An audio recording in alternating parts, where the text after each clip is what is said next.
ఇక డీటెయిల్ చూస్తే దేశంలో సార్వత్రిక సమరం ఆఖరి అంకానికి చేరింది. తుది దశ లోక్సభ ఎన్నికలకు ప్రచారం ముగిసింది. ఇవాళ సాయంత్రం 6 గంటలతో మైకులు బంద్ అయ్యాయి.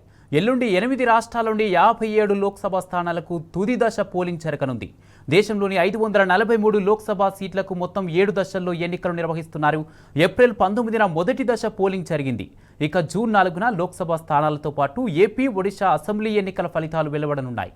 లోక్సభ ఎన్నికల ఫలితాల కోసం దేశమంతా ఆసక్తిగా ఎదురుచూస్తోంది.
దేశంలో సార్వత్రిక సమరం ఆఖరి అంకానికి చేరింది.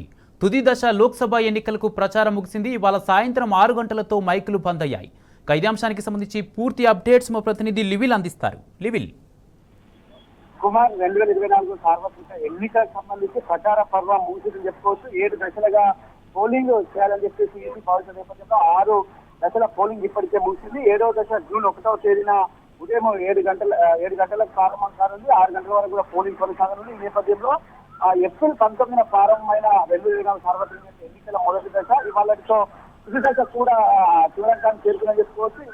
ఈ తుది దశలో 8 రాష్ట్రాల్లో 57 పార్లమెంట్ నియోజకవర్గాలకు సంబంధించి పోలింగ్ జరగనుంది. ఇందులో బీహార్లోని 8, చండీగఢ్లో 1, హిమాచల్ ప్రదేశ్ 4, జార్ఖండ్లో 3, ఒడిశాలో 6, పంజాబ్లో 3, పంజాబ్లో 13, ఉత్తరప్రదేశ్ లో 13, వెస్ట్ బెంగాల్ 9 లోక్సభ నియోజకవర్గాల్లో ఎన్నికలు జరగనున్నాయి. దీనికి సంబంధించి కూడా ఇప్పటికే ఈసీ అంతా కసరత్తు చేసింది. ఏదైతే పోలింగ్ సంబంధించి ఏర్పాట్లు కూడా ఇప్పటికే కసరత్తు చేసింది. రేపు ఉదయం నుంచి డిస్ట్రిబ్యూషన్ సెంటర్ల నుంచి ఈవీఎంలు తీసుకొని పోలింగ్ సిబ్బంది అంతా కూడా పోలింగ్ జరుగుతున్నారు. ఇందులో ప్రధానమంత్రి నరేంద్ర మోడీ వారణాసి నుంచి కూడా ఈ 7వ విడతలోనే పోలింగ్ ఉన్నది. ఇప్పటికే ఆ ప్రచారం అంతా కూడా ప్రధాన రాజకీయ పార్టీ ప్రచారం అంతా కూడా ముగిసింది. ఈ నేపథ్యంలో ఓటింగ్ పైన దృష్టి సారించాయి.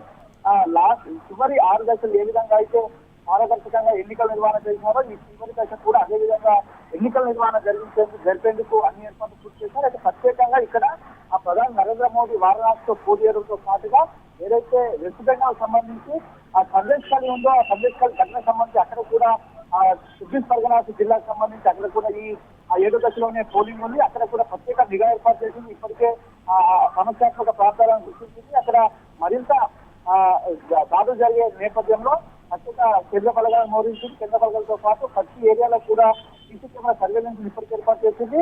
ఏదైతే ఈ 8 రాష్ట్రాల్లో 57 పోలింగ్ నియోజకవర్గాలకు సంబంధించిన పోలింగ్ కేంద్రాలకు సంబంధించి కూడా ఇప్పటికే సగము వెబ్ కాస్టింగ్ ద్వారా సీసీ కెమెరాల సర్వేలెన్స్ ద్వారా నిఘా పెట్టుకున్నారు.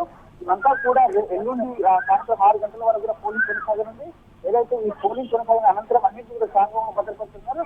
సాయంత్రం ఎల్లుండి పోలింగ్ జూన్ 1న పోలింగ్ ముగిసిన తర్వాత 6:30 గంటలకి ఎగ్జిట్ పోల్స్ కూడా రానున్నాయి. అంతేకాకుండా ఈ 2024 సార్వత్రిక ఎన్నికల సమరం ముగియడంతో జూన్ 4న ఫలితాలు వెలువడనున్నాయి. ఏదైతే ఈ 2024 సార్వత్రిక ఎన్నికలతో పాటు 4 రాష్ట్రాల్లో అసెంబ్లీ ఎన్నికలు కూడా నిర్వహించారు. ఆంధ్రప్రదేశ్, ఒడిశా, అరుణాచల్ ప్రదేశ్, సిక్కిం రాష్ట్రాలకు అసెంబ్లీ ఎన్నికలు నిర్వహించబడ్డారు. ఇప్పటికే అరుణాచల్ ప్రదేశ్, సిక్కిం, ఆంధ్రప్రదేశ్ రాష్ట్రాల్లో ఎన్నికలు కూడా ఉంటాయి. అరుణాచల్ ప్రదేశ్, సిక్కిం రాష్ట్రాలకు సంబంధించి జూన్ 2నే ఫలితాలు వెలువడనున్నాయి. ఆంధ్రప్రదేశ్, ఒడిశా మాత్రం జూన్ 4న సార్వత్రిక ఎన్నికలకు సంబంధించిన లోక్సభ నియోజకవర్గాల ఫలితాలతోటే ఆంధ్రప్రదేశ్, ఒడిశా సంబంధించిన శాసనసభ ఎన్నికల ఫలితాలు కూడా వెలువడున్నాయి. Kumar, right, thank you లివిల్.